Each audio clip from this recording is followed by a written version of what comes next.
আসসালামু আলাইকুম, সবাই কেমন আছেন? আলহামদুলিল্লাহ আমিও ভালো আছি। আজকে মূলত 17 দিন পর আজকে ইনকিউবেটরে বাচ্চা ফুটে বের হলো। তো এখনও পুরোপুরি ফুটে নাই, কিছু বাচ্চা এখনও বাকি আছে ফোটানো। তো যেগুলো ফুটছে ওইগুলো আমি ডিম থেকে আলাদা করে রাখবো, তারপরে খাবার পানি ওষুধ দিব। তো এই কিছু 100 পাখি অর্ডার ছিল, ভাই ভাঙ্গা থেকে 100 পাখি অর্ডার দিছে, তো ভাইয়ের জন্য 100 পাখি আলাদা করে রাখতেছি।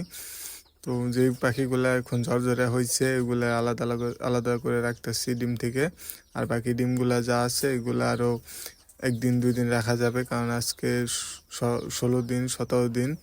তো আরও 1 দিন সময় আছে হাতে, ওই ডিমগুলাও ফুটবে। তো আলহামদুলিল্লাহ খুব ভালো রেজাল্ট পাইছি। আমার খামারের ডিম থেকে ফোটানো বাচ্চা এই প্রথম ফোটালাম খামারে।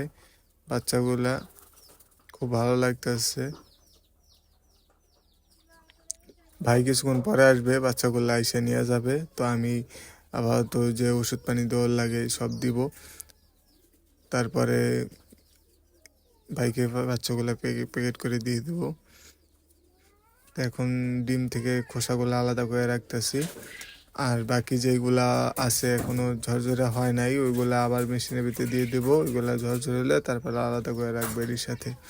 এখন এগুলা নিয়ে বোর্ডিংয়ে যাব, বোর্ডিংয়ের ভিতরে সুন্দর করে রাখা এগুলো তাপ দিতে হবে আরও ঝরঝরা করে, পরে ভাই আসলে তারে প্যাকেট করে দিয়ে দেবো।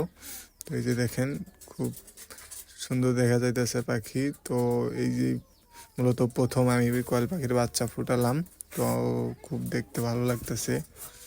আর আগে পরে এত ছোট বাচ্চা আমি দেখিনি কখনো কয়েল পাখির।